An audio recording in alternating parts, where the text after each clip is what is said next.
Welcome everybody. Consistent with section 747A of the Local Government Act 1993 and current public health order, this meeting of Liverpool Plains Shire Council is being live streamed to Council's website. A webcast of this meeting will be published to Council's website at liverpoolplains.newsouthwales.gov.au so that it is available for viewing by members of the public. Acknowledgement of country and Council prayer. Councillor Miles. Thank you, Mr. Mayor. Councillors, GM and staff, today we gather on the land of the Kamilaroi Nation.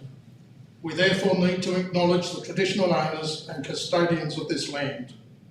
We also pay our respects to the Aboriginal elders, both past and present, and we further extend that respect to other adults who have joined us today.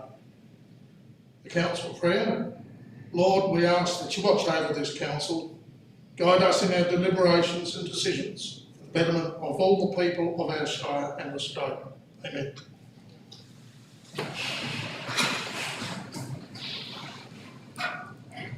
Thanks, Councillor Miles.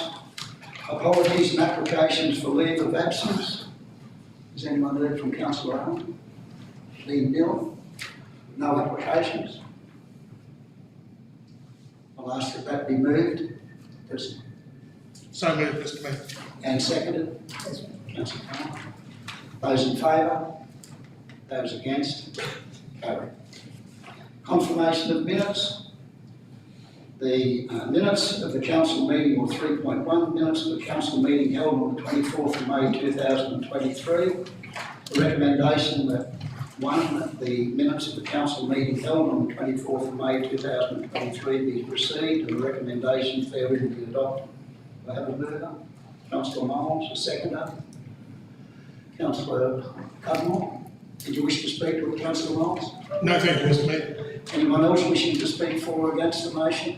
If not, I'll put the motion. Those in favour? Those against? Carried. Item 3.2, minutes of the Audit, Risk and Improvement Committee meeting held on the 31st of March 2023.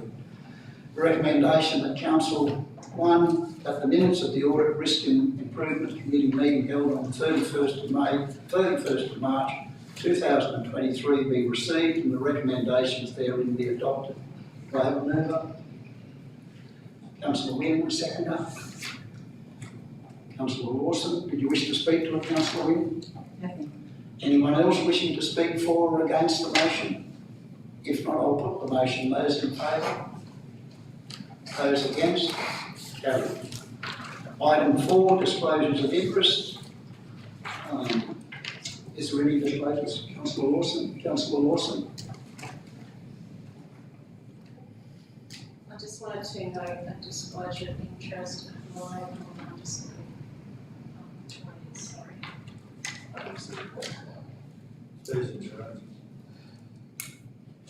Sorry. I think it's item 7.5. Item 7.5, any discussion of this, one of the submissions in item 1. I was the writer of that submission, so I'll step out of the room for any discussion regarding that. Thanks, Councillor Lawson, that's noted. Item 5.1, mayoral minute for May 2023. Recommendation that the council receive and note the mayoral minute for May 2023, and I therefore move that report. Do I have a seconder? Councillor Miles. Did you wish to speak to it, Councillor Miles? No, thank you, Mr. Mayor. It's pretty straightforward. Anyone else wishing to speak for or against the minute? Yeah, just Councillor Palmer. Mr. Mayor, I just wonder about the meeting with the Whitehaven Control representatives, whether what was the result or what was the discussion with those representatives. The purpose of the meeting was to introduce the General Manager to the guys from Whitehaven, and I believe there's a follow-up meeting. Is it this month, the follow-up meeting? Oh, they haven't said it. They haven't said it.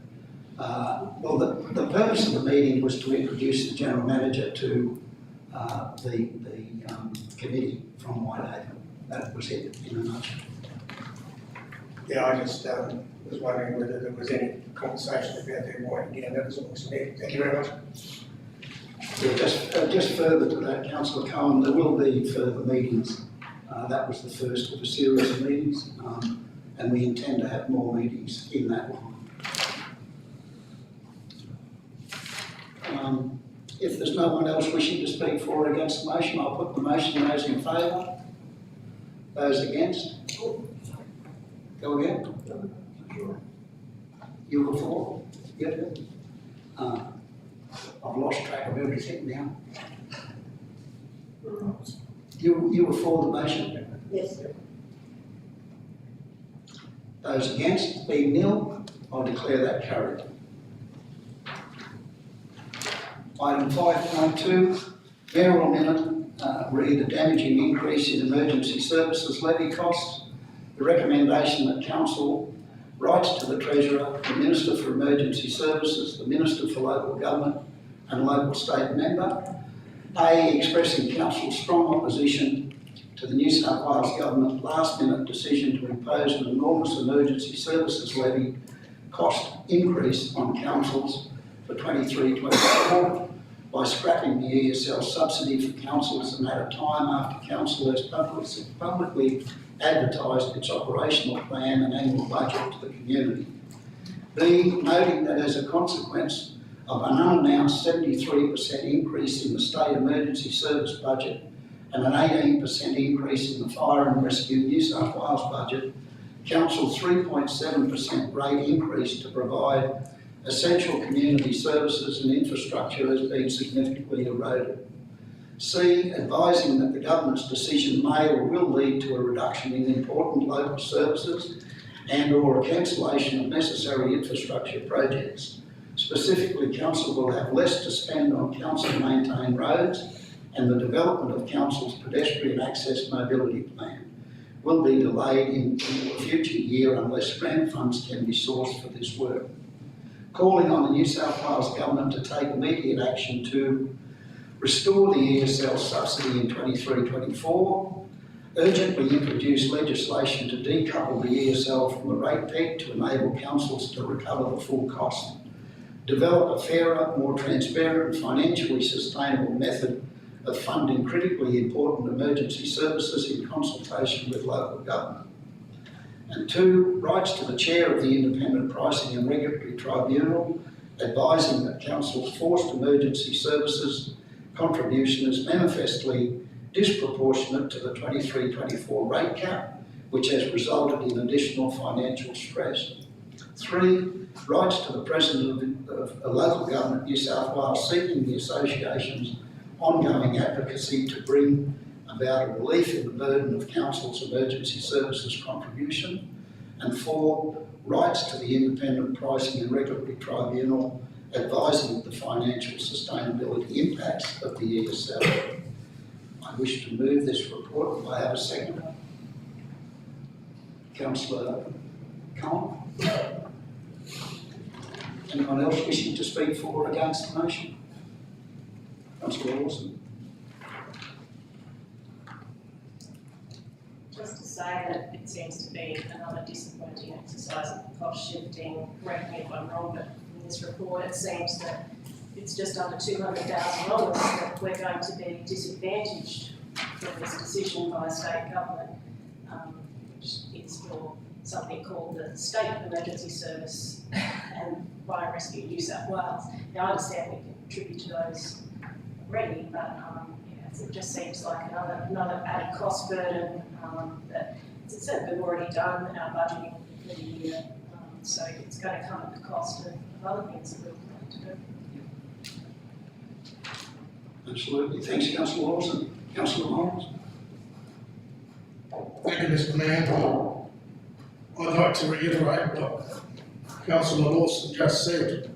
This cost shifting has been going on for some time, but this is a big one and it's come just after we've done our fees and charges. I'd also like to see, when you get responses to your letters, something put out into the public eye so that they know whether we've still got to put up with this cost shifting or whether they've come to the party with us, because at the end of the day, it's the public that are going to miss out on services that we have to cut back on.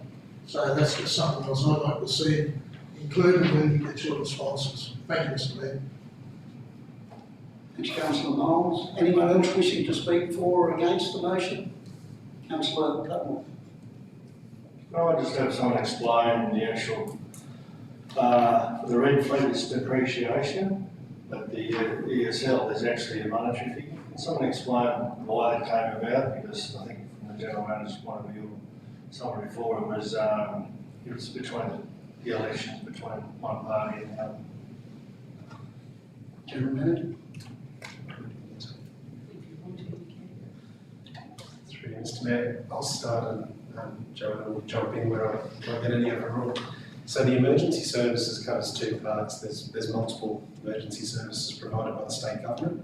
Some of those in the RFS assets or the red fleet that's been talked about a lot, that's their assets that are on council's books, but we don't make a cash contribution technically towards those in particular. The way that the emergency service levy has traditionally been recouped from the state and then paid out for areas is most of it comes from insurance renewal. There's a fee attached to everyone's insurance that goes towards it, and councils make up 11.7% of the total amount of insurance premiums, and a couple of other things make up the rest.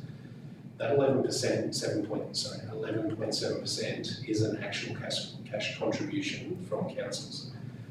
Over the last couple of years, there's been significant increases, in particular in the costs associated with workers' comp and other sort of insurance-related matters for emergency services levy. That has caused that 11.7% to increase quite significantly in a cash contribution. And then so our contribution that makes up that 11.7% has gone up accordingly. Does that make sense? Yep. So The government say they were going to cover it, but they didn't put it in legislation, so then all of a sudden. for the increase in ESL, the state government essentially said for the last 2 years that it would be being borne by council, but in those last 2 years they've provided subsidies to cover that increased costs. And what this is talking about is they're no longer providing that subsidy that they were providing for the last 2 years, and now it is coming out of council's one more. Before the 2 years, now was it paid for? It was a lower number. So we were still paying for it, it was just a lower number because that increase caused by the insurance increase, that big jump, has just made it significantly higher than what it was, say, 3 years ago.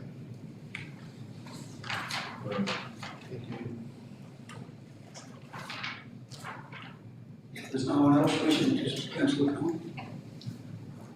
I believe that the member for New England raised this issue or is taking this issue on appeal to Parliament in relation to trying to get them to change their views. I just wonder whether we can keep track of that through the Parliament and see if we can somehow support that bill by the correspondence or whatever we need to do. Yes. Thanks, Councillor Connell. That's exactly what this letter's all about, to support that and to ask the association to act on our behalf.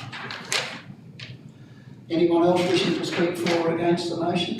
If not, I'll put the motion. Those in favour? Those against? Carried. Item 6, inward correspondence nil. Item 7, reports to council. 7.1, executive services report. The recommendation that Council 1 receive and note the executive service report for May 2023. Do I have a mover? Councillor Cudmore, seconded Councillor Miles. Did you wish to speak to it, Councillor Cudmore? No, thanks, Mr. Mayor. Anyone else wishing to speak for or against the motion? If not, I'll put the motion. Those in favour? Those against? Carried.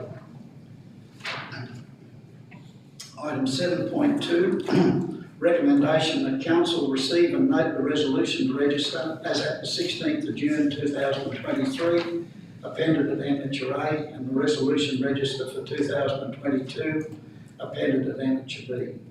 I should have stated at the top that was the resolution register update. Do I have a mover? Councillor Lawson, a seconder. Councillor Cudmore, did you wish to speak to it, Councillor Lawson? No, thank you, Mr Mayor. Anyone else wishing to speak for or against the motion? If not, I'll put the motion. Those in favour? Those against? Carried. Item 7.3, Corporate and Community Services Directorate Report for June 2023. Recommendation that Council 1 receive and note the Corporate and Community Services Directorate briefing for May 2023 as detailed in this report. Do I have a mover? Councillor Wynne, a seconder? Councillor Cullen, did you wish to speak to it, Councillor Wynne? No, thank you, Mr Mayor. Anyone else wishing to speak for or against the motion? If not, I'll put the motion. Those in favour? Those against? Carried. Item 7.4, Statement of Investments for May 2023.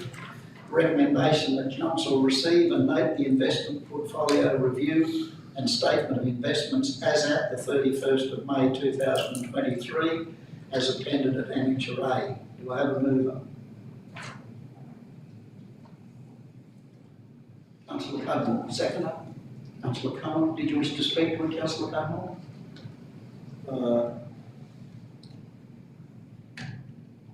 Only to say that I think it was Councillor Carl at the last meeting sort of inquired about whether we could have a bit of an idea of what was fixed in the money reserves, what was available to be used. I think that's roughly what it was.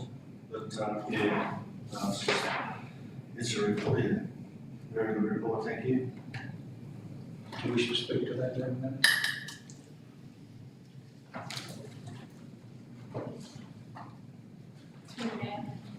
The restricted reserves, they are actually reconciled at the end of each quarter. This being at the end of May, is off the quarter, so they will be, at the next one, we'll be able to provide an update on the restrictions. Councillor Miles? Mr Mayor, I have a question in regards to the papers. On my papers here, 7.5 is the statement of investments, not 7.4, and I seem to have missed the performance review of the general managers, and I don't know if I just missed it, but you just said 7.4 was the statement of investments, and mine stated 7.5. So I'm just wondering what every other councillor's got in front of them. I actually wanted to speak on 7.2, but I missed it completely. Statement of investments.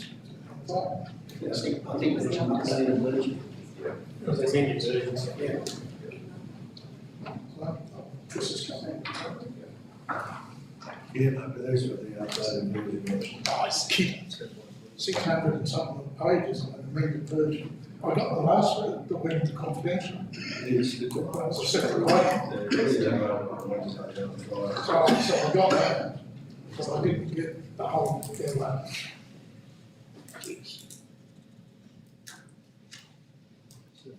Because that's what my notes are. Sorry, Mr Mayor. Lawson?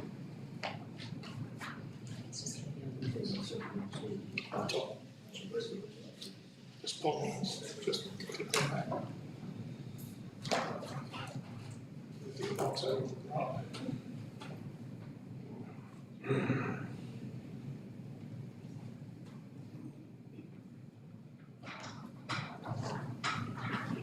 So it's all right, don't worry, Chris, I'll just follow short. I just, it was all out of whack to me, and I just missed 7.2. So the underlying one. Yeah. I'll email it to you. No, sorry. Wilson?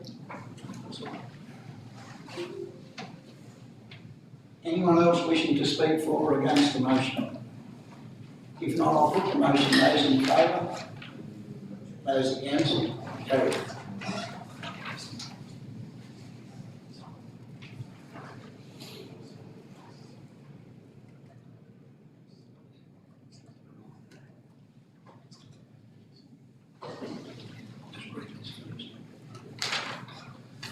Item 7.5, adoption of the operational plan 23-24 fees and charges and long-term financial plan. Item 1, Councillor Lawson, did you? Yes, so, I'll step out for any discussion of the submission that, I wrote in item 1. However, I would like to be involved in any further discussion of the other items, or other submissions in the other items. Yep, that's noted, Councillor Lawson.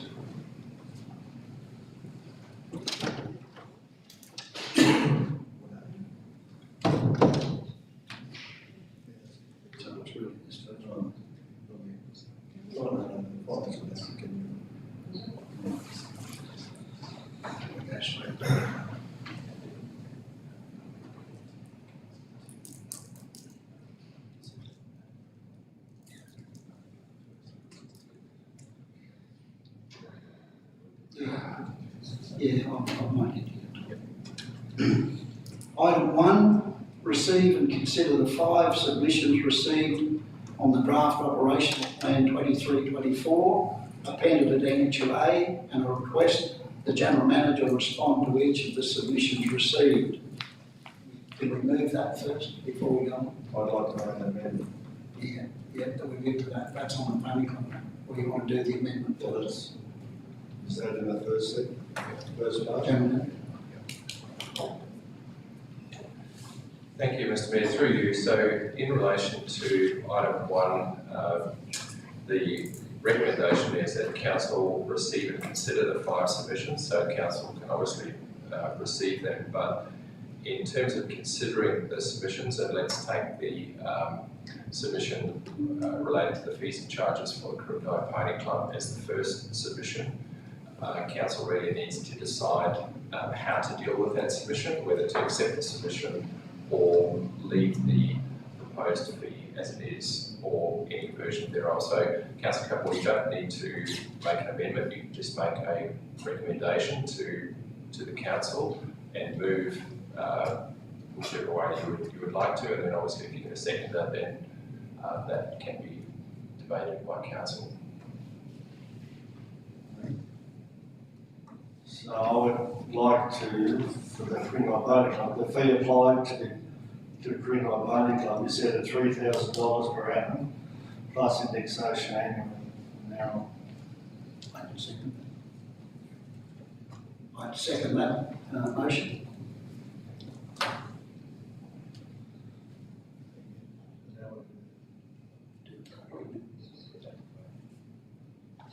I now put that to the vote. Those in favour of the amended motion? Those against? I'll declare that carried. Councillor Lawson.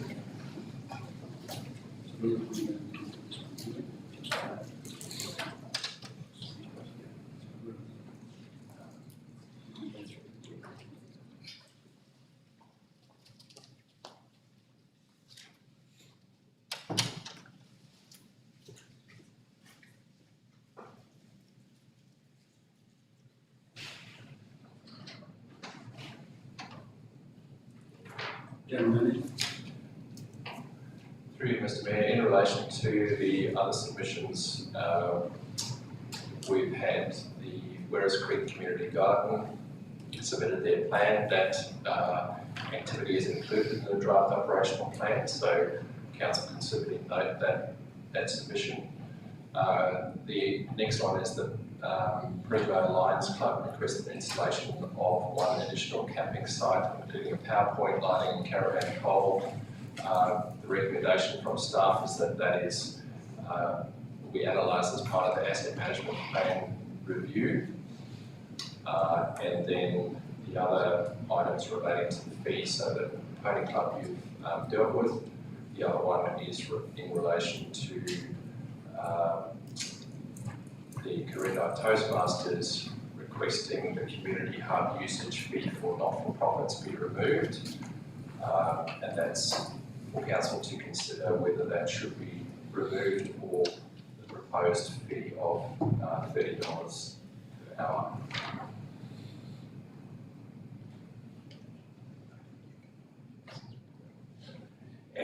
Sorry, I should just add that, as will be discussed later on, there is the ability for the general manager to waive fees up to a limited amount.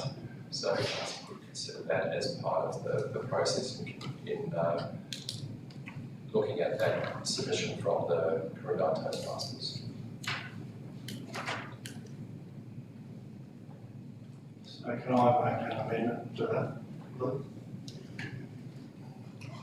Through you, Mr. Mayor, Ms. Councillor Cudmore, you can put forward, as you did previously, a recommendation in relation to any of those items. If you get a seconder, then council can vote on it.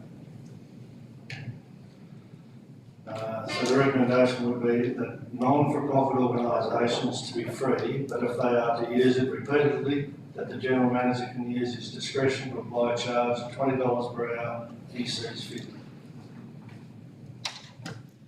Seconded? Yeah. Second. That do that? No. I seconded the motion. Or did you want to speak to it, councillor? Yes.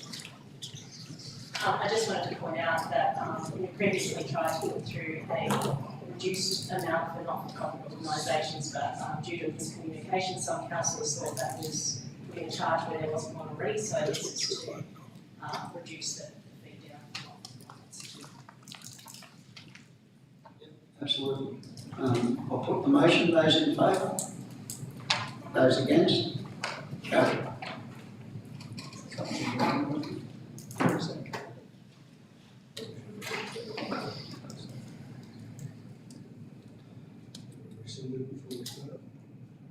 Sorry. Through Mr. Mayor. If I understand the intent behind the recommendation put forward, it's to avoid anyone who's using the room for, say, an hour or two having to pay a fee. There is already a rate in there if it's a full day, whether it's for a not-for-profit or not. Is the intention of council to essentially make it free for all not-for-profits regardless of how long they book for, or is the intention that it is purely about short-term uses, say Toastmaster, where they might use it for 2 or 3 hours at a time? What non-for-profit organisations would use it for? I guess Country Women's Association, some schools may do it. I don't mind, we just say we've got clarity, because in the fees and charges there are multiple fees. We just need to know which ones we're going to adjust. If we're talking about all of them, that's okay, we'll just adjust all of them. So.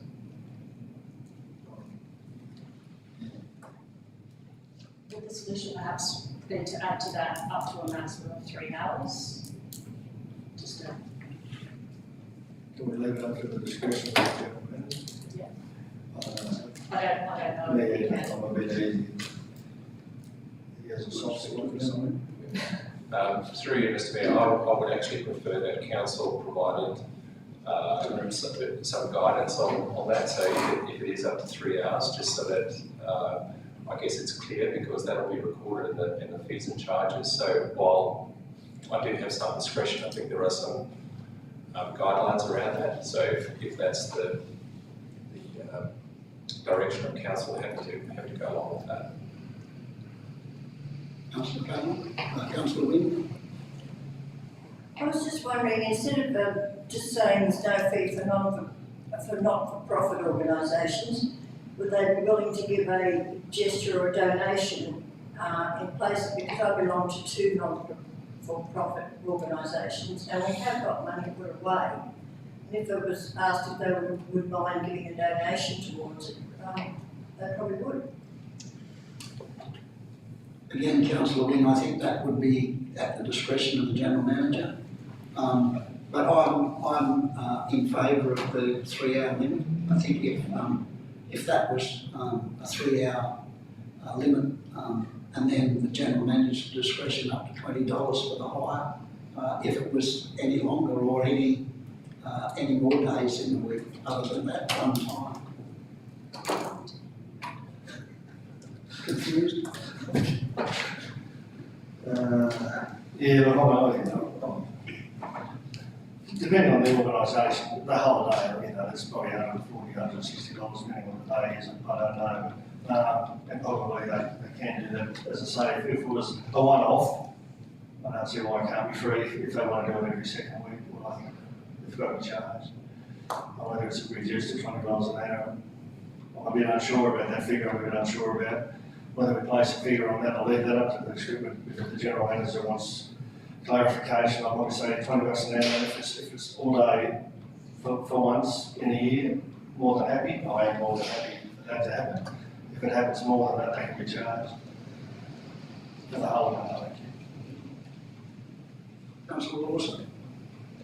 I was just going to say, on the occasion that a not-for-profit need to use the whole day, perhaps that would fall under the discretion of the general manager to waive fees. I believe it would be below that amount, that threshold in that case.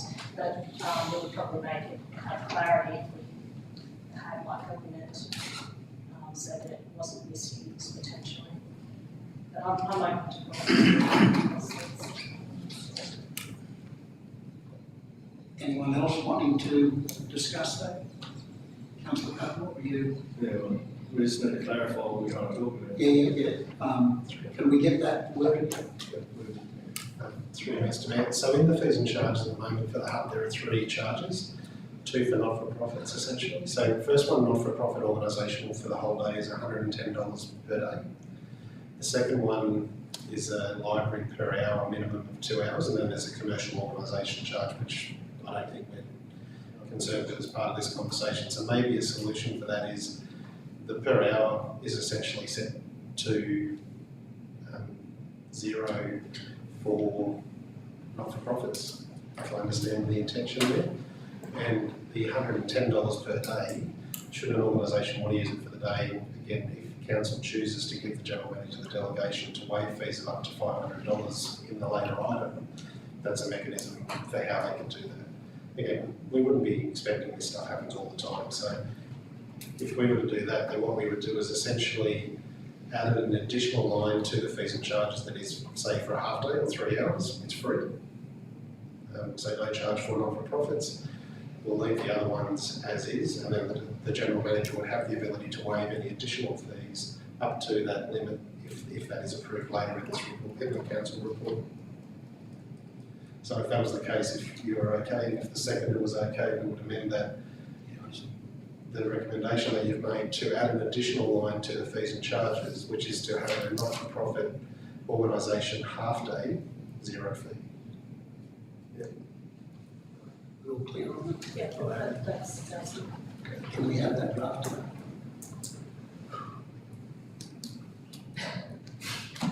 oh well. I just want to draft it up before I read it.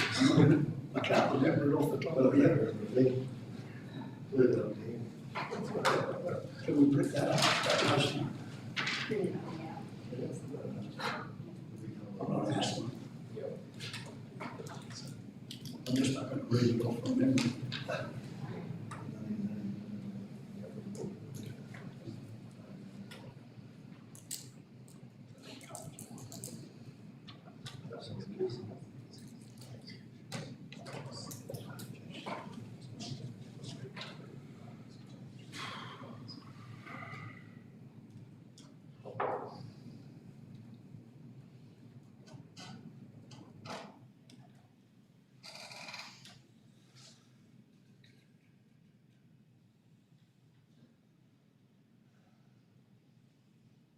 Go through all the others.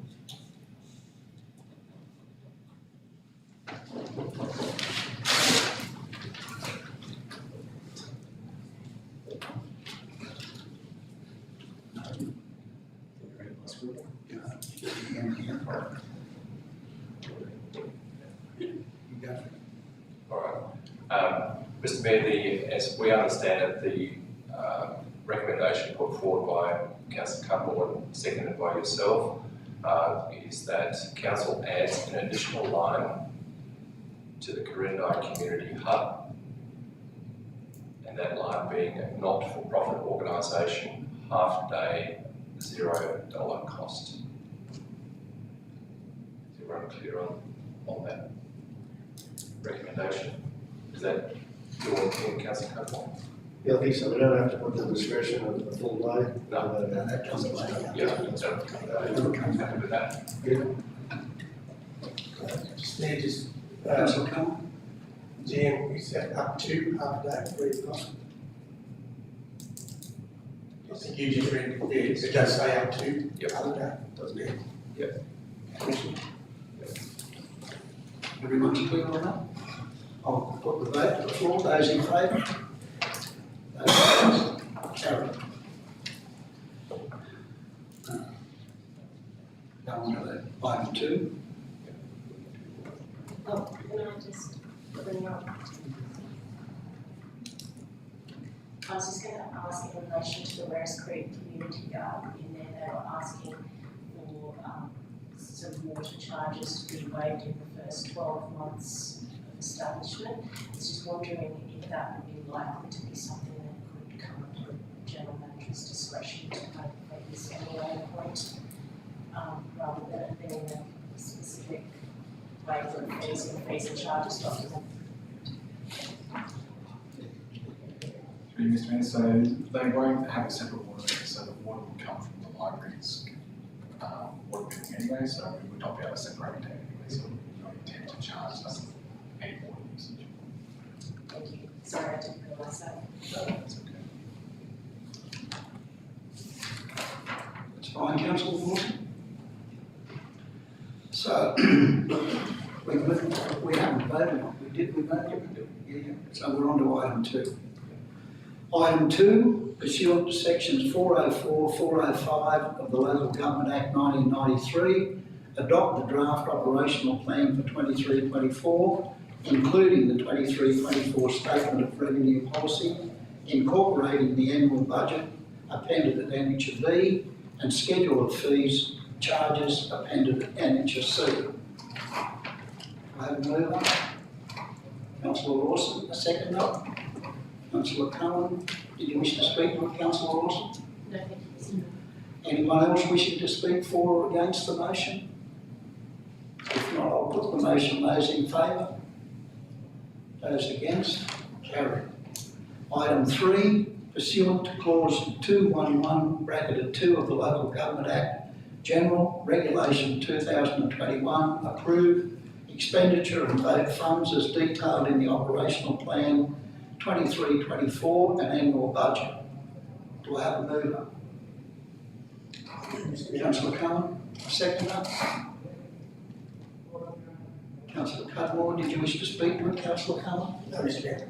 Anyone else wishing to speak for or against the motion? If not, I'll put the motion. Those in favour? Those against? Carried.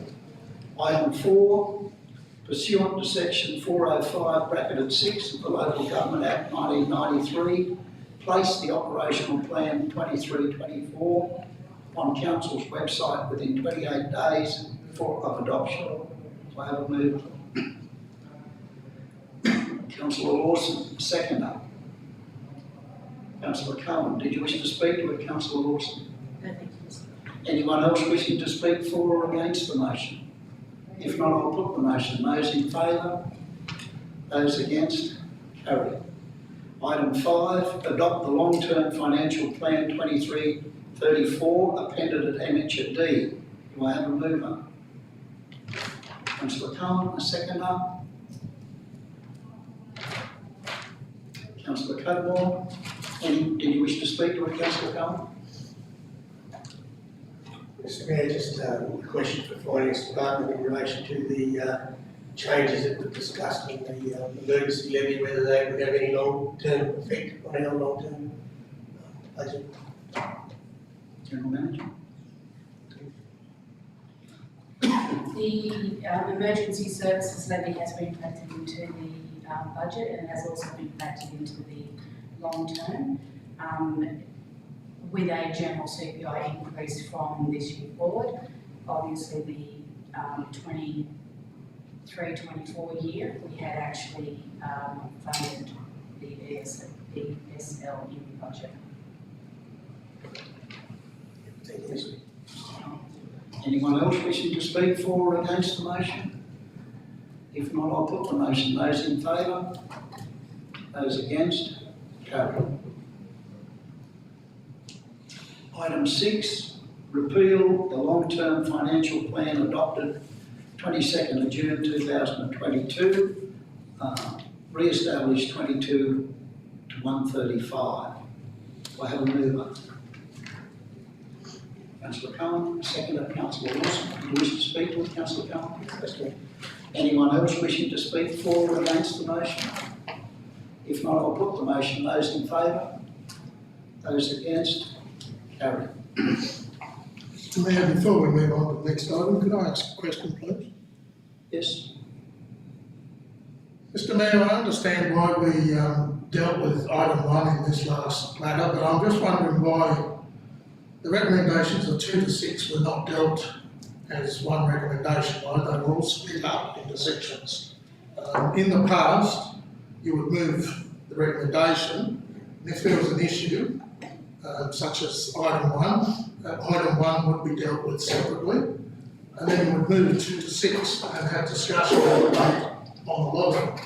I'm just wondering why they've all been split up and been moved and seconded and discussed as separate items, because they're all under one recommendation and one report. Thank you, Mr Mayor. General Manager, did you want to speak? Through you, Mr Mayor, so Councillor Moles, you're quite correct in, I suppose, normal circumstances, because it's relating to the operational plan and the long-term financial plan will all be done in one. I suppose, given that we separated out item 1 to allow that discussion to take place, 2 to 6 could have been done as one. It was done on individual items, I guess, in case any councillor wanted to vote against any particular item, such as the long-term financial plan or something like that. But it could be done one of two ways. So. Thank you, Mr Mayor. I just thought that was the correct meeting procedure. It was moved 2 to 6 and then have the discussion if somebody wanted to discuss it. Thank you, Mr Mayor. Thank you, GM. Councillor Miles.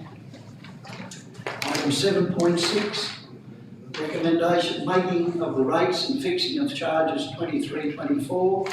The recommendation that Council 1, in accordance with Chapter 15, Parts 4 and 5 of the Local Government Act 1993, make and levy the following rates and annual charges for 2023-24 financial year. A, in relation to ordinary rates, Council apply the increase of 18.1% inclusive of the rate peg and special variation as determined by the Independent Pricing and Remuneration Tribunal. B, in relation to ordinary rates and pursuant to section 494, make and levy the ordinary rates of the year 1st of July 23 to the 30th of June 24 as detailed in the report. D, in relation to waste management charges and pursuant to sections 496 and 501, make and levy the annual charges on all consumers accessing the Liverpool Plains Shire Waste Management Services for the year 1st of July 23 to the 30th of June 24 as detailed in the report. And E, in relation to water supply service charges and pursuant to section 501, 502 and 552, make and levy on all the consumers connected to or capable of being connected to the Liverpool Plains Shire water supply systems and water supply for the year 1st of July 23 to the 30th of June 24 as detailed in the report. If in relation to sewerage service charges and pursuant to section 501, 502 and 552, make and levy the annual charge on all consumers connected to or capable of being connected to the Liverpool Plains Shire sewer systems and sewer charges for the year 1st of July 23 to the 30th of June 24 as detailed in the report. 2, pursuant to section 566, bracketed 3 of the Local Government Act 1993, adopts the overdue rates and charges maximum interest rate of 9% for the period 1st of July 23 to the 30th of June 24, inclusive, in accordance with the determination made by the Minister for Local Government as published in the New South Wales Government Gazette number 146, 31st of March 23. Do I have a mover? Councillor Cullen, seconder. Councillor Cudmore, did you wish to speak to it, Councillor Cullen? Just a question in general. Had a few our constituents, after the recent valuations that came through, the land valuations, making comments that their rates are going to be exponentially increased due to that valuation. Is there an answer that we could, I'm just asking, is there an answer from the staff that we can pass on to ratepayers in relation to those valuations? Gentlemen? Through you, Mr. Mayor. So the answer to that, we're actually preparing some information that will go out with the rates notices that will just give some more background and information on this. But essentially, regardless of land values, total is issued a total permissible income that it is allowed to charge every year. The land values change how that total permissible income is recouped, i.e. distributed amongst the full rate base, but an increase in that land value doesn't automatically in turn lead to an increase in rates value. So if we're allowed to recoup $10 million in rates, whether our total land value is worth say $1 million or $2 million, all that changes is how that $10 million is recouped amongst that total land value, whether it be the $1 or $2 million. So we do get a lot of people who think, oh, my land value just doubled, so my rates are going to double. That's not the case. Your rates will be impacted in terms of how they change compared to every other property change in valuation over a period of time. So there will be people who do get larger changes to others, but it's not a case of a direct increase in land value or change in land value has a direct automatic percentage impact to your rates notice. So we have started preparing and looking at the information that will go out with rates notice just to do that, because with the special rate variation, we've got two situations. We've obviously got a special rate variation increase of average 3.7% across the Shire, but we also have a situation where we've got a revaluation of a lot, like of all of the council's land, so rates notices will be impacted this year as a result of both those things. But the key is that our total permissible income is set at whatever level the state set it at, essentially based on rate peg. The land value just changes the distribution of how we recoup that cost. It doesn't automatically lead to more rates. I just wanted to say good luck in trying to put that together so the ratepayers will understand what's happening. And yeah, pretty well, what the explanation given is pretty well how I've tried to explain it to ratepayers, but it doesn't work like that. Good luck. Councillor Lawson? I just wanted to confirm something in relation to the water access charges, in relation to the capable of being connected. The property is running alongside the new Water Project pipeline. That's basically considered a high voltage line, isn't it? It's not like the properties along that pipeline would be considered to be capable of connecting to the town water supply. Gentlemen? Through you, Mr. Mayor. So, yeah, the distribution line from the new Water Project to both Coonamble and West Creek are not capable of being connected to. So, as they are pumped lines, they don't have a static pressure that's available. So, properties along there won't be hit with those speeds. Thank you. I thought that was the case, so I just wanted to make sure. Thank you. Thank you, Councillor Lawson. Councillor Moles? Thank you, Mr. Mayor. I'd just like to have it noted, my thanks to the staff for their hard work and their successful submission to IPART. It has put this council in a very stable position, and although the ratepayer may not understand it immediately, I want to make sure the staff are aware that I'm very grateful for all of the work, and it's not an easy process, and to have that 18.1% is a great outcome, so I just wanted to thank them. Thank you, Mr. Mayor. Thank you, Councillor Moles. Anyone else wishing to speak for or against the motion? Councillor Cutton. I just so on the slide explain the 18.1% increase to the millions of viewers that we've got today. Because I think out there no one's quite sure about what 18.1 is and where it comes from. I just think the rates are going to go up by 18.1%. And also, one of the major changes since we've lowered the access charge to water, to what level, which I can't remember what happened last year, and one of the major changes that the residents are going to do through water and waste from previous years. Thank you. General Manager. I'll do my best on the 18.1% because that exactly leads to Councillor Cohen's comments about we're going to have to try and explain this in a way that makes sense and pass on this part two of the question. So Council back in 2021 applied for a three-pronged special rate variation of 8 by 8 by 8. They were successful in getting a temporary of 8 and 8, and the third 8 was not approved in any sense. They were given a temporary for 2 years. The 18.1 that we applied for, the temporary essentially is removed from Council's total permissible income, what I was just talking about, at the expiry.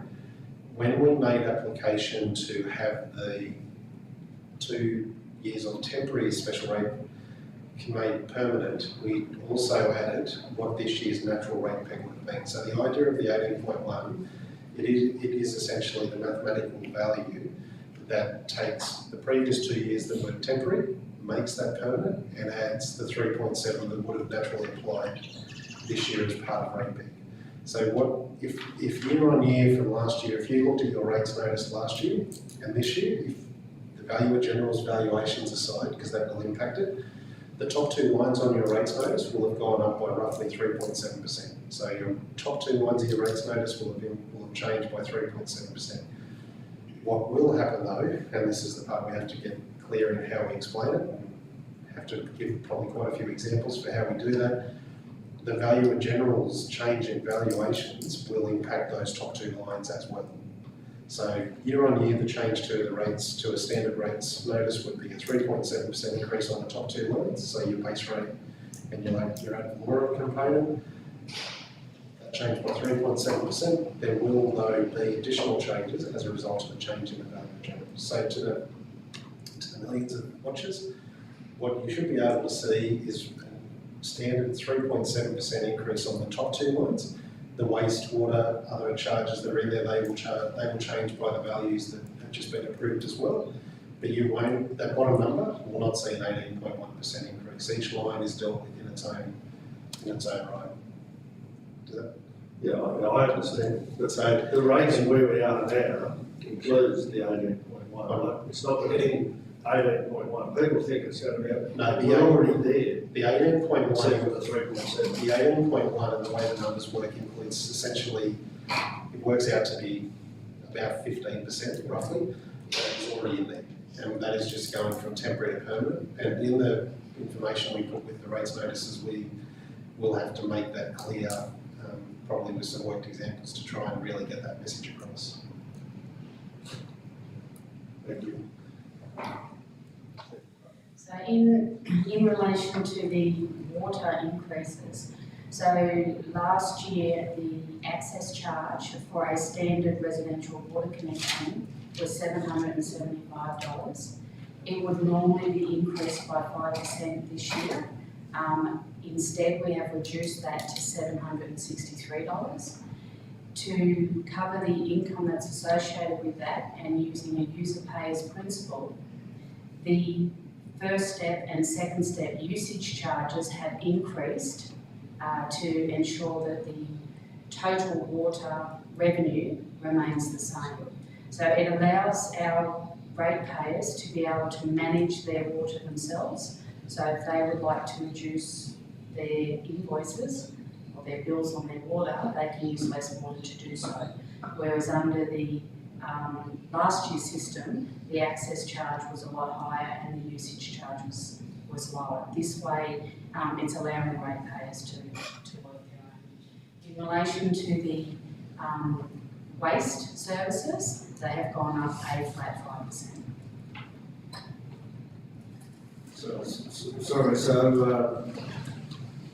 75 kilometres, is that much water or not in the town? So is that always been 75 kilometres? Yes, sorry, we've also amended, it used to be 300 kilolitres per annum, and we've split that for each quarter. We have had a number of people, when they sell their property and change hands, this allows the person who's the new person to get the first step usage from day dot. So it's evening the bills out across the whole year, instead of having higher bills at the end of the year because they've reached the 300 kilolitres per year. So this allows them, they reach 75 kilolitres per quarter, and then they actually pay the step 2.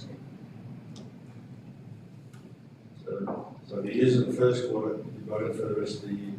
Not under this system. No, not under this system. Every quarter is, You get the first 75 at step 1, and then anything over that at step 2. Whereas under the last year's system, you had first step all the way to 300, and then everyone thereafter you paid step 2. thank you. Councillor Miles. Thank you, Mr Mayor. Just following on from Councillor Cudmore, the public seem to be under the impression of 18% on the rates. And apart from our community consultation that we all went through the Shire before the special rate variation, there's a general thought out there that it's across their whole annual rates. It needs to be pointed out it's the general rates only, and the other rates, the water, sewage, those sorts of things, don't come in under that increase to the 18%. So although we understand how it's split up, how it's gone up, the general public think it's 18% on top of what their last year's rate was, and they need to be informed through the public, however we do publicly, that it is on their general rate notice, not on the others. Thank you, Mr Mayor. As noted, Councillor Miles. Anyone else wishing to speak for the motion or against? If not, I'll put the motion. Those in favour? Those against? Carried. Item 7.7, adoption of procurement policy. Recommendation that Council adopts the procurement policy appended at Annexure A, noting no submissions were received. Do I have a mover? Councillor Miles, a seconder. Councillor Cudmore, did you wish to speak to it, Councillor Miles? No, thank you, Mr Mayor. I'm very happy with it. Anyone else wishing to speak for or against the motion? If not, I'll put the motion. Those in favour? Those against? Carried. Councillor Allen's here. We didn't want to give you away.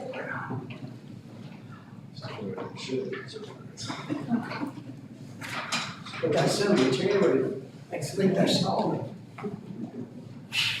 Item 7.8.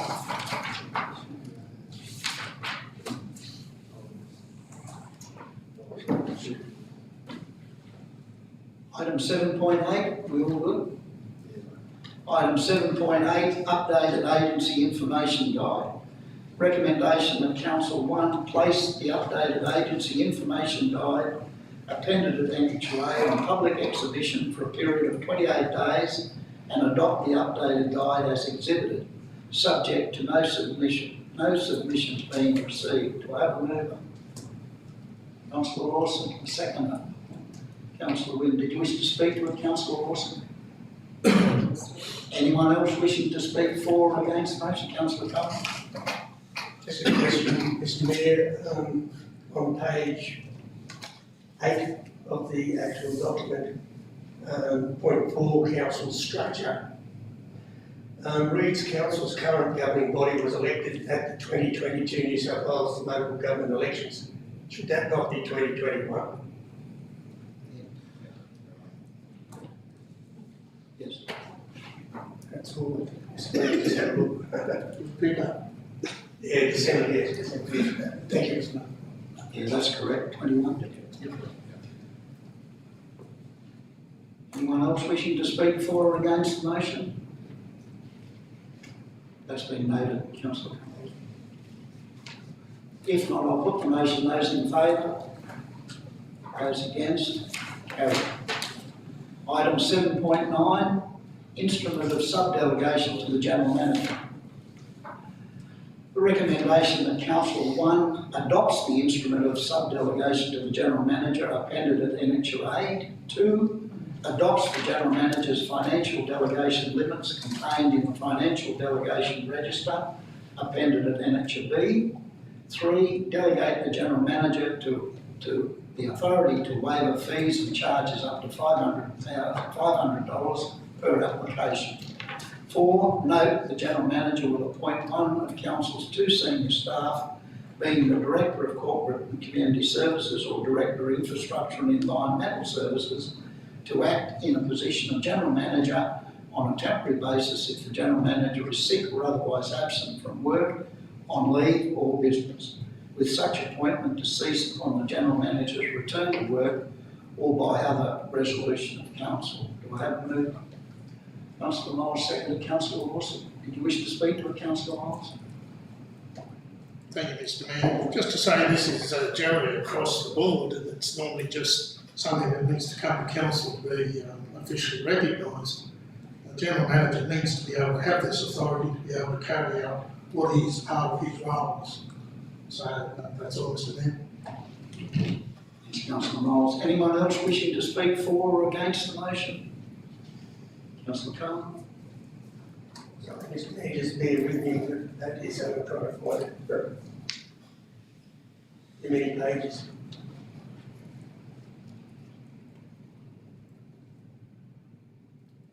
It's just in relation to insurance claims, which I think is on page 92 of the actual document, which says to approve or reject insurance claims against council following discussions with council's insurers. And on page 91,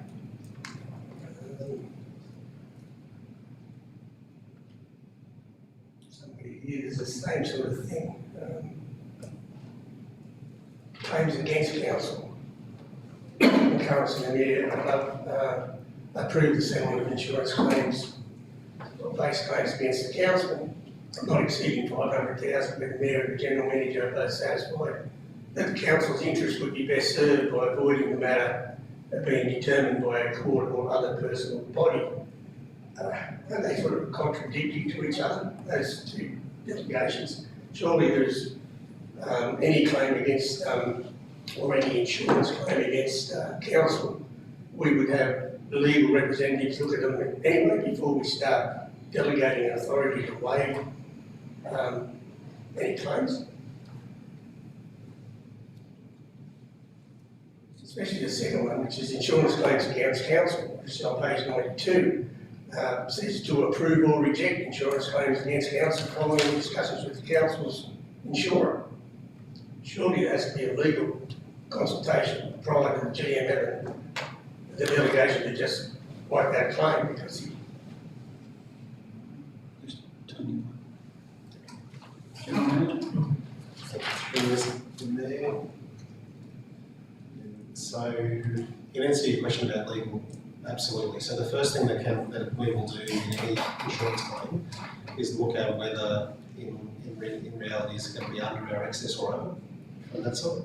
As soon as we think it's even borderline a chance of being anywhere near it, we will go straight to our insurer and ask them to run with it. And what will happen is we will incur all costs up to the excess level, and then the insurer will deal with anything beyond that. So our 2 predominant insurers is Statewide Mutual and State for essentially anything not related to workers' compensation. We use State Cover as our insurance, workers' comp insurer from that side. So what will happen is Statewide will either use their claim staff to do it. So if it was, let's say, a motor vehicle incident that was relatively minor, they won't necessarily have a legal party involved in something like that. They'll go through their normal protocols. Where it may be more, say, a public liability matter, a cyber security matter, something that starts to become more extreme, they will definitely, without doubt, involve their legal arm, whoever that may be. They have the companies they use at the moment, but they can change that at their discretion from that side. So the general manager would never sort of approve or reject a claim, essentially, unless our insurer has largely made a recommendation on that basis. The idea is, though, sometimes we will have to make decisions without having time to necessarily call a full-blown council meeting, depending in some situations, particularly if there is a settlement or whatever it may be. But yeah, there's no way, it's very unlikely, I can't picture a situation where the general manager would make a call to either approve or reject a matter unless it was off the back of advice from our insurer, unless it was something very minor. For example, if someone, we'll get claims for, say, broken windscreens, damaged tyre trucks, we will make calls on those based on the Civil Liabilities Act and other factors from there, so that we will definitely use delegation to make calls on those types of situations. But anything that starts to become controversial, significant in either financial setting, environmental setting, political setting, whatever it may be, that would always go through our insurer.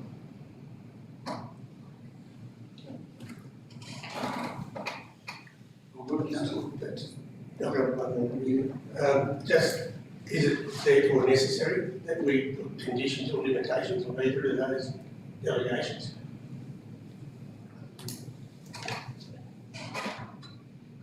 Through you, Mr. Mayor, entirely up to council. So no, not necessarily. You could, a lot of the reasons that people or councils put limits or values in there is literally so if something becomes a large public liability claim, there is something where there is a point where it has to come to council for discussion. So most things don't get to that anywhere near that sort of level. So usually they'll set it at some essentially an arbitrary value, at which point something has to come to council. So council is always aware of what essentially would be a significant impact to its budget.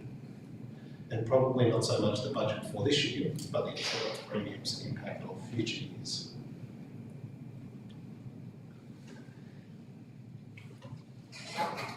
Thank you for starting, Mr. Mayor, that's fine, thank you. Thanks, councillor Cullen. Anyone else wishing to speak for or against the motion? If not, I'll put the motion. Those in favour? Those against? Carried. Item 7.10, Local Government Remuneration Tribunal Annual Report and Determination and Councillor Annual Fees 23-24. The recommendation that Council 1 receive and note the Local Government Remuneration Tribunal 23 Annual Report and Determination appended to Annex A. 2, pursuant to Section 248 of the Local Government Act 1993, fix and determine the annual fee payable to the councillors of Liverpool Plains Shire Council for the 23-24 financial year, effective from the 1st of July 23 at the maximum allowable limit for a rural council. 3, pursuant to Section 249 of the Local Government Act 1993, fix and determine the annual fee payable to the Mayor of Liverpool Plains Shire Council for the 23-24 financial year, effective from the 1st of July 23 at the maximum allowable limit for a rural council. 4, pursuant to Section 249 bracketed 5 of the Local Government Act 1993, pay the Deputy Mayor of the Liverpool Plains Shire Council at an additional fee of $3,621 deducted from the Mayor's annual fee in recognition for any periods in which the Deputy Mayor is required to act in the office of the Mayor as agreed by the Mayor. Do I have a mover? Councillor Cudmore, seconded Councillor Miles. Did you wish to speak to it, Councillor Cudmore? No, thank you, Mr. Mayor. Anyone else wishing? Councillor Miles? Thank you, Mr. Mayor. Mr. Mayor, I ask this every time this comes up at a business paper. I cannot for the life of me understand why the local government body does not word it in such a way that the fees are set for or determined for the size of councils, whatever. I do not understand how this is not a conflict of interest for every councillor to vote on a remuneration.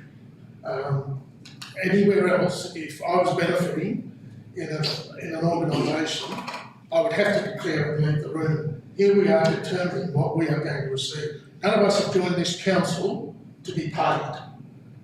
And I have to say, it's very nice for a bit of pocket money for me to go to Long Yard. But I just don't understand why it's not just set in the Government Act of this size council gets this amount of money. It just, to me, it honestly just makes me feel like I've got a conflict, and it should be set by either the staff or the local government. Thanks, Mr. Mayor. Can't answer that question, councillor Mullin. Maybe the general manager can. Anyone else wishing to speak for or against the motion? If not, I'll put, sorry, councillor Lawson. I concur. I don't know why it is either. I mean, the only thing that we have discretion on is there's a small range there between minimum and maximum. And I guess it's so little per hour as it is, that I don't know that it's a conflict of interest. But I would much prefer that they just set it, and that's what we got. So maybe that's something that you can raise in local government association. It does. There's no need for us to be voting on it. It's something that's essentially set anyway. It just makes us look bad. Gentlemen. Through you, Mr. Mayor, just in relation to Councillor Moles' comment, I guess I probably do agree. It is very difficult and awkward for councillors, and usually gets picked up by the media that councillors are, voting themselves an increase, whereas in actual fact, as Councillor Moles pointed out, it is determined by an independent authority. Just in relation to the conflict of interest matter, I guess more so for the general public, this is one of those situations in the Code of Conduct policy where it is explicitly pointed out that councillors voting on this is not a conflict of interest, underline not.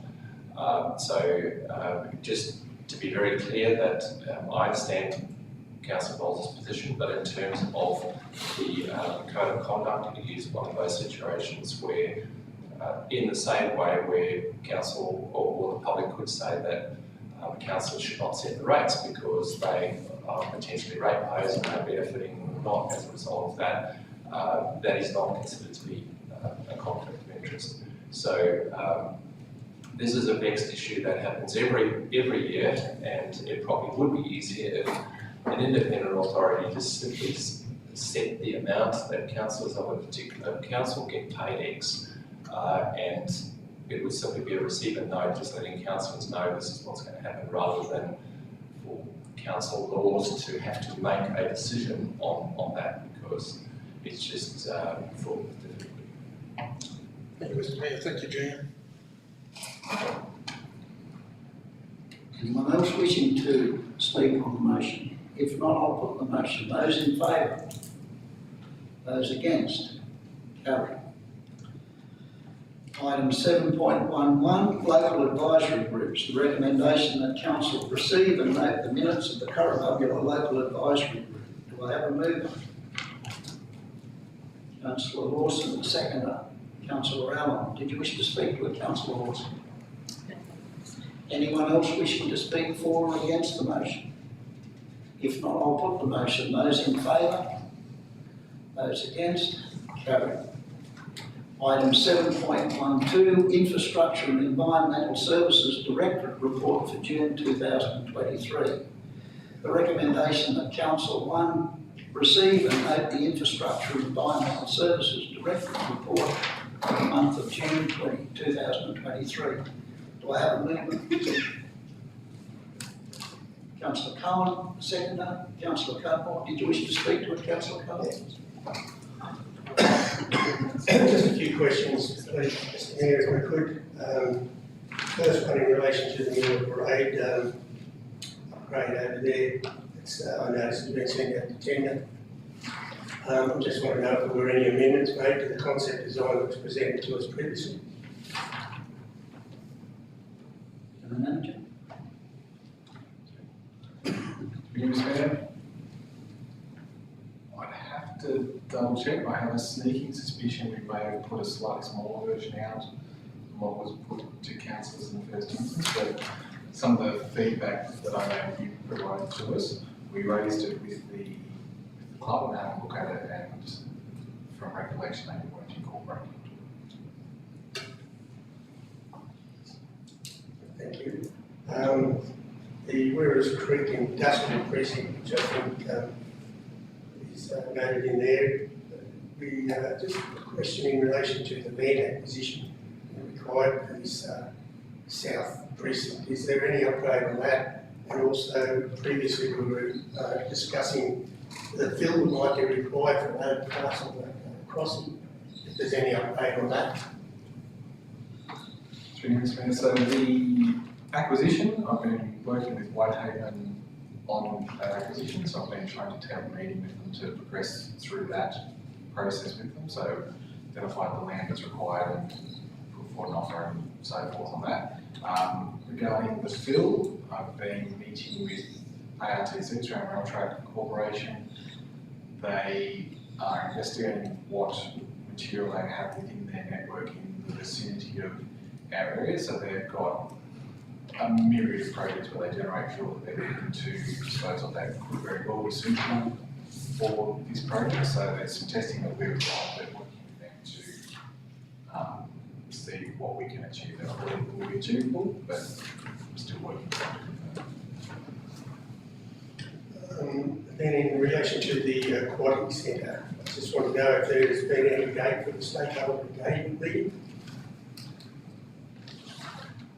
So on Monday this week, I've sent out the concept plans to every school within the Shire, every community group that we work with, swimming clubs, and some aged care providers in the area as well.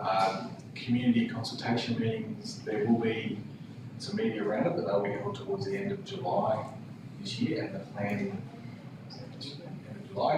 The plan is to hold one at Werris Creek, Moonlight and Spring Ridge at this point in time, but certainly the plans are now out in the public domain, and I have made myself available to every community group that wants me to come and present to them the plans and discuss what the options are. I'd just like to pass on congratulations then to the staff and Mr. Skelly for the progress in that situation. Just one further thing. I noticed in the report that the verge mowing has ceased due to winter. I'd just like to make a comment that between the entryway to town, coming in from the northern end, in the past there's always been verge mowing basically all the way from fence to fence, out there all the way up to the golf club and the Union Ground. Considering the amount of traffic that goes through there that relates to sporting activities and things like that, I just wonder whether council could consider redoing the verge out there and extending the mowing to the extremities of the road there, right out to each boundary fence. There's a lot of feral animals around, and kangaroos and pigs and bears, and there's a lot of our community that commute regularly between the town limits and out there.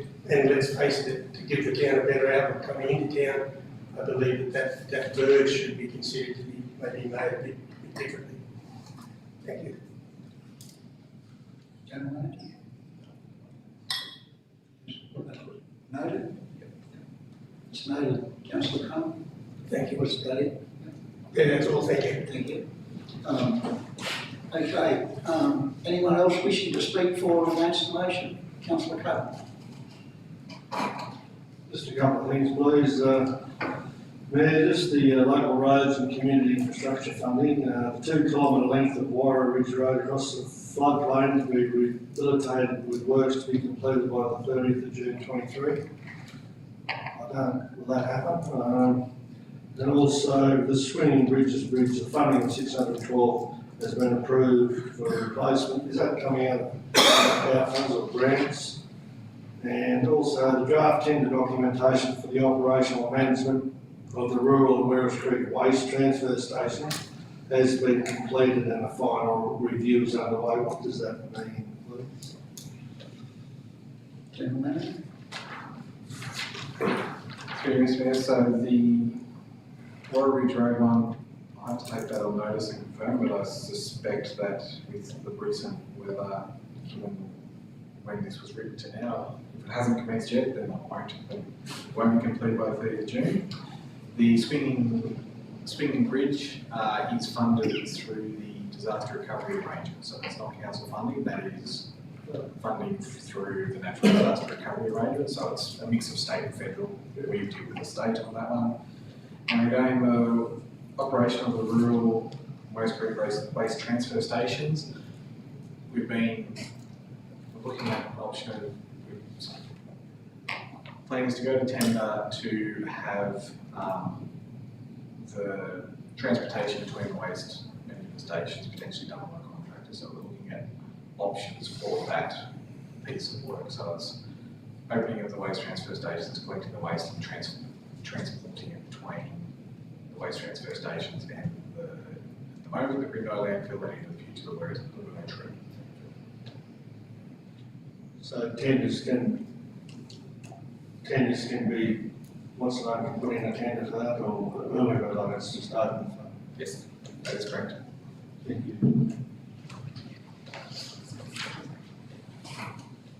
That was it, councillor Carroll. Yes, thank you. Councillor Lawson. Thank you, Mr. Mayor. The first question I had was, are we expecting anything to happen in relation to the roads that we registered our interest as state government taking back at all? Kind of consider that defunct, that's the first question. The second one is that the Werris Creek Road, not our part, the part that belongs to Tamworth Regional Council, is the worst it's ever been, I think, in my memory of it. The trip up there and back is just, I don't think it's acceptable at all. It's not our portion, it's theirs. I'm just wondering, are we in any discussion with them over that? I know I've brought it up previously. It just seems to be deteriorating. There's been a lot of money thrown at it, but some sections that have been done recently just seem to be deteriorating rapidly. And I think it's just a very important road for people living here that commute or to go get services. It makes our towns that are along that road, whether it be Gringo, Werris Creek, Currabubula, it makes them a more livable prospect, more attractive to people to come to our area if they've got that easy access to a major regional centre that Tamworth is. And also we have people that live in Tamworth community up here. So I think it's very important. I just wonder if we can Tamworth Regional Council to really prioritise that. I know there's a new section that is good, but there's a lot of areas that are very bad and it's not safe for all those people that are travelling that road day in, day out.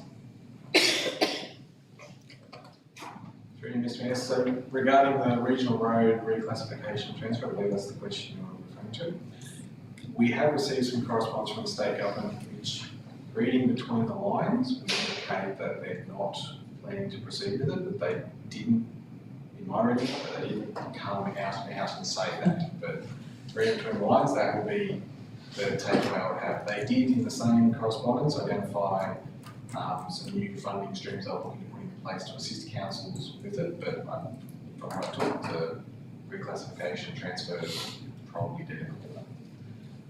Regarding Tamworth, I can certainly contact Tamworth and try and arrange a meeting with them to talk about the longer term for West Creek Road for both of us and see if we can't partner together to try and develop a project across the entire length so that we can work collaboratively and fix that route between, as you stated, Creek Island and West Creek, Currabubula, and for Tamworth, Jurai to Tamworth.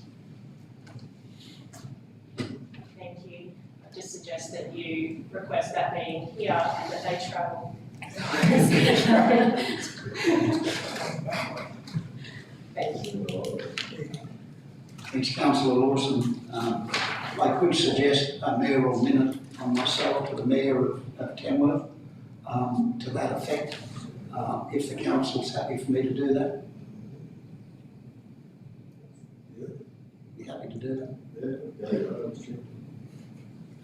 Thank you. Anyone else wishing to speak for or against the motion? If not, I'll put the motion. Those in favour? Those against? Carried. Mr Mayor, the next item coming up, I will have to declare a non-pecuniary interest. I've just realised that in the minutes, the Anzac Parade is mentioned, having been an RSL member, life member, and the Secretary of the sub-branch, I've had a lot to do with the erection and the improvements and maintenance of that area, and a decision needs to be made about the bus stop, which will affect that. So, in the vision of transparency, I will leave the room on to discuss. It's a non-pecuniary interest. That's fine, Councillor Miles.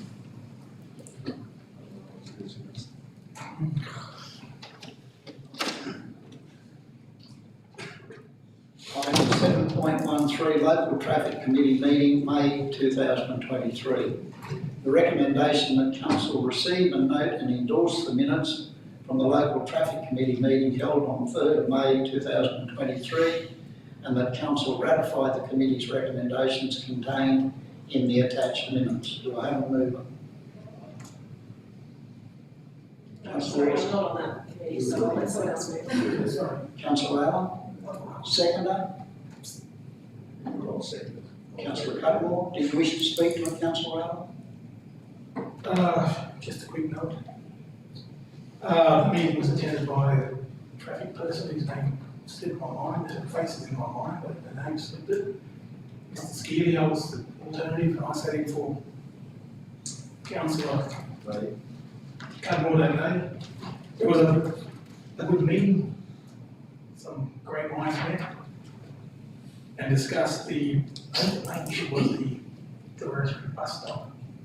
And I thought we did come to a conclusion that day to, as it is in the minutes, to move it around the corner, take it away from the front of the post office and the residential area next door, to free up the area, and there is a bus stop sitting around the corner, so it was a all-round good decision. I'm not sure how the person will take that.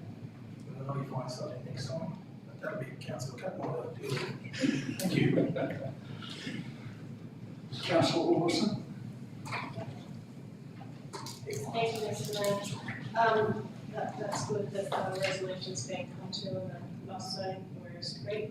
I just ask that those minutes be amended in relation to item 2, change the bus routes for the Corinda High School. It's actually the bus route near the primary school, although there will be a minor adjustment to how it approaches the high school. Although it will hopefully have safety benefits for both walkers from the high school and from the primary school, and children being picked up. I know that the actions is to contact Howard's bus company. In my previous communication with them, they had indicated that it was Transport for New South Wales that had to be contacted, and I apologise, I got to speak to Mrs. Skelly about this before, but that's fine. It might be that both need to be approached. I imagine a number of people will need to be approached in order to see what can be done. Through you, Mr. Mayor. So Transport for New South Wales is a participant in the local traffic committee, so they did provide me with advice on how that process would go through. So the advice is the first port of contact is to work with the bus companies, get their concurrence, and then the Transport for New South Wales will consider a route application change. Thank you. The Howard's bus company will, as the last spoke to, obviously seem to be in agreement with the ideas and comments correctly that they are. Thank you. Councillor Wilson. Anyone else wishing to speak for or against the motion? If not, I'll put the motion. Those in favour? Those against? Carried. Just wait for Councillor Knowles to come back in. I'm not sure.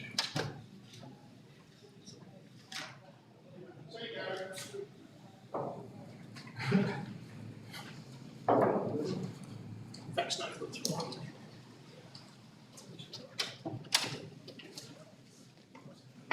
apologies, I didn't declare it earlier, I'd actually forgotten about it. It's okay, councillor Miles. Item 7.14, town water supply status. The recommendation that Council 1 receive and note the water supply status report. Do I have a mover? Councillor Lawson, a seconder. Councillor Councillor Copeland. Did you wish to speak to it, Councillor Lawson? Just note that the blue-green algae alert has increased again at Woodholly Dam. I was just wondering if there's any other reason that that's happening, considering that we're in winter now. Usually this isn't the time of year where we see an increase in blue-green algae. Just wondering if there's any other factors that might be causing it. Usually it's something we see over the winter period. General Manager. Through you, Mr. Mayor, I don't have an answer for you, Councillor Watson, because I concur with you, it's not common that that occurs in the lower temperatures. It would appear that polydams got very high nutrient values in it from the upstream catchment, but it's something that we just have to react to and manage as best we can. Thank you. Councillor Lawson, anyone else wishing to speak for or against the motion? If not, I'll put the motion. Those in favour? Those against? Carried. Item 7.15, Queepolly Water Project Construction Progress Report. Recommendation that Council 1 receive and note this month's progress of Queepolly Water Project's design and construction phases. Do I have a mover? Councillor Lawson, a seconder. Councillor Cullen, did you wish to speak to it, Councillor Lawson?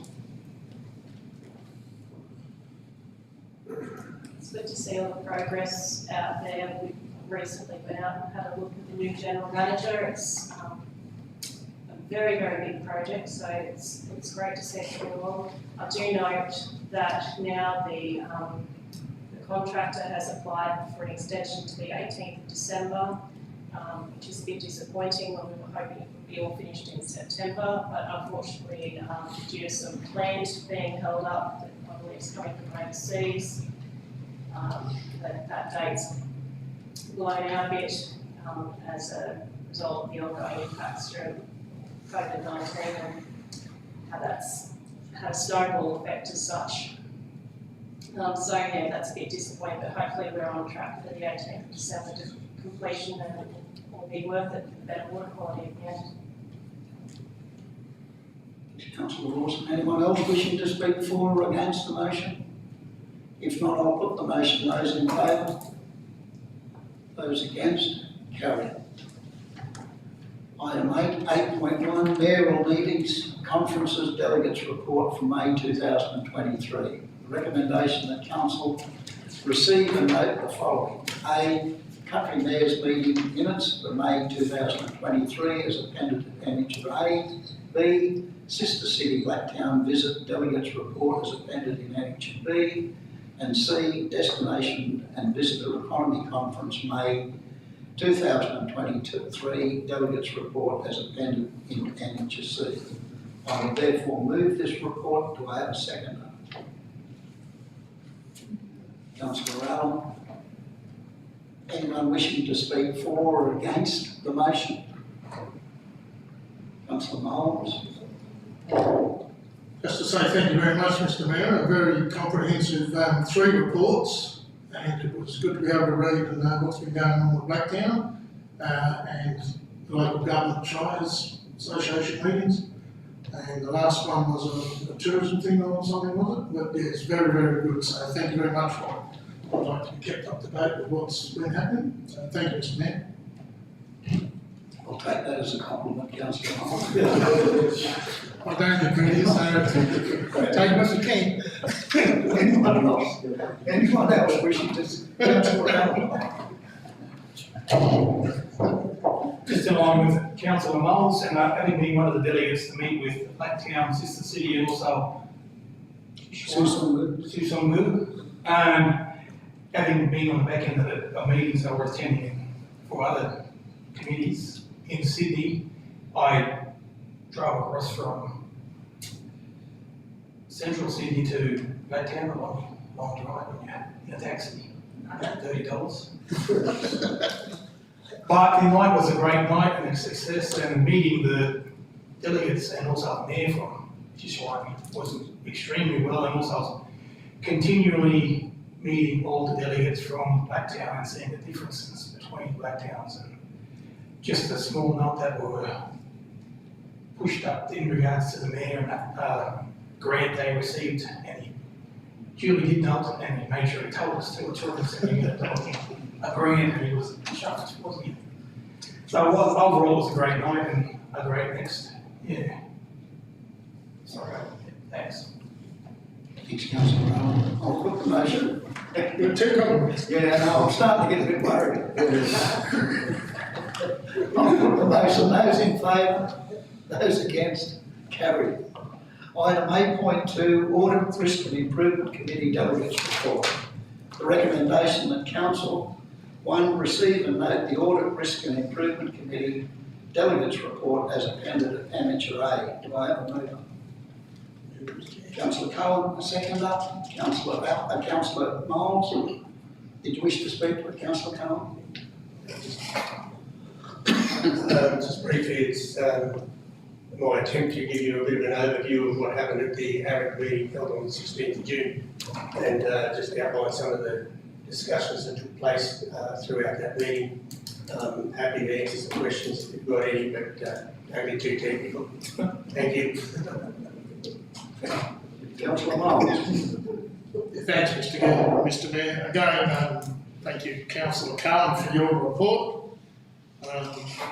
Being a past delegate to this committee, it's great to be able to keep in touch with everything. I did ask the last meeting about the tenure of our current chair, and I'm just wondering if there's any feedback on that. Thank you, Mr. Mayor. General Manager. Through you, Mr. Mayor. So, Councillor Miles, we do have 2 members of our committee who are due to have their current contracts expire as of 31st of August this year. We have, and we did discuss it at the last meeting, we reached out to them.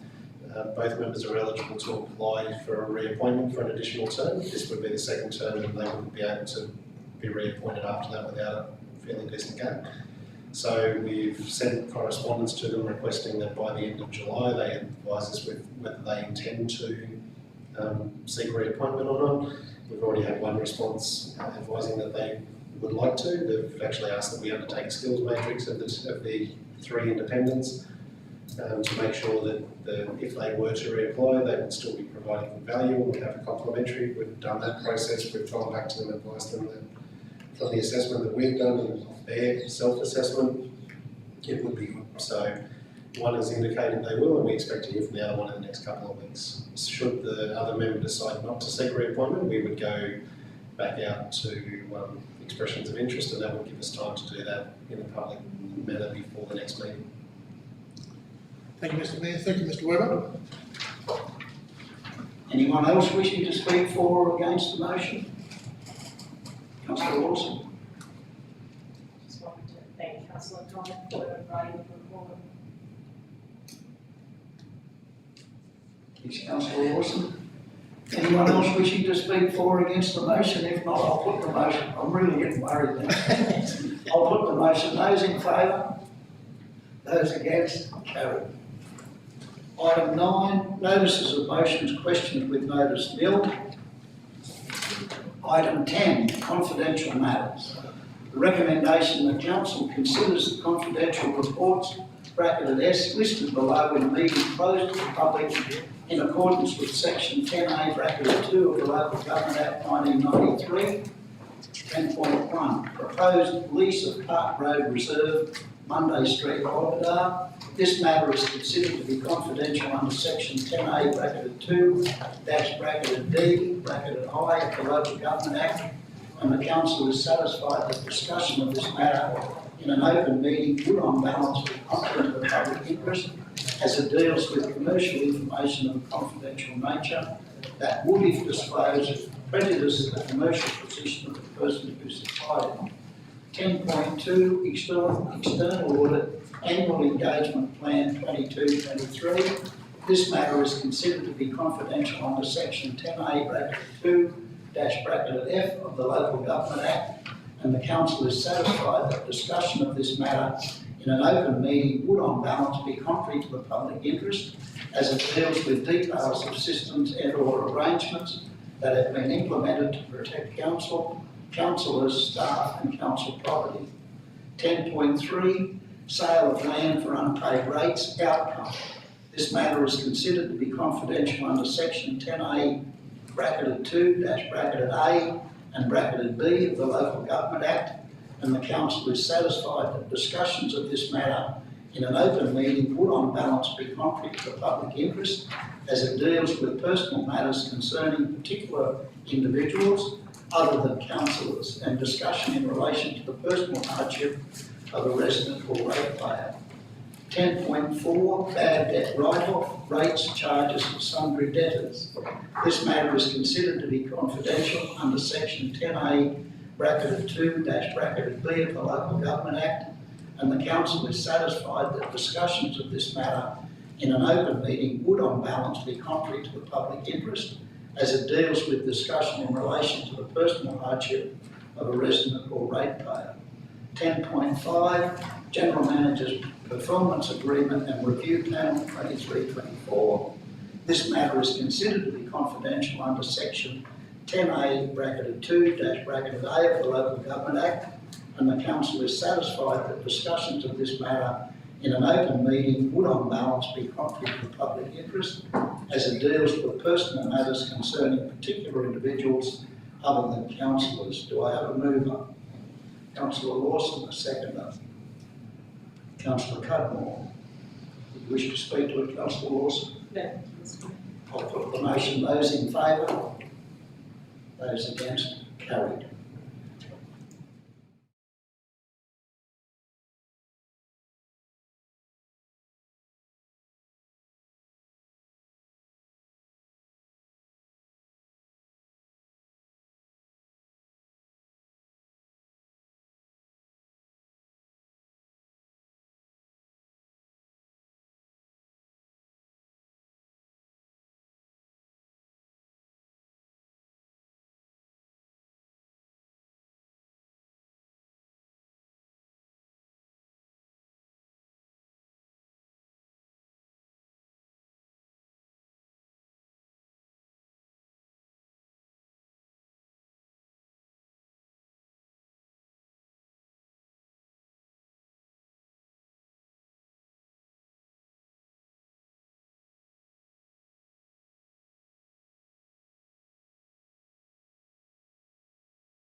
Staff. Thanks, councillors. The confidential matters, proposed lease of Park Road Reserve, Monday Street, Wallabadar, being 7 councillors present, it was resolved 7-4, nil against. Item 10.2, external audit, annual engagement plan 22-23. The recommendation was resolved 7-4, nil against. 10.3, sale of land for unpaid rates. It was resolved, the issue was resolved 7-4, and to item 4, inclusive of item 4, authorise the Mayor and General Manager to negotiate an outcome acceptable to Council for parcels of land as tabled, including the authorisation to rescind any existing contracts as appropriate. Item 10.4, bad debt write-off, rates, charges and sundry debtors. This item was resolved 7-4, nil against. Item 10.5, General Manager's Performance Agreement was resolved 7-4, nil against. Being no further business, the meeting closed. 5:25.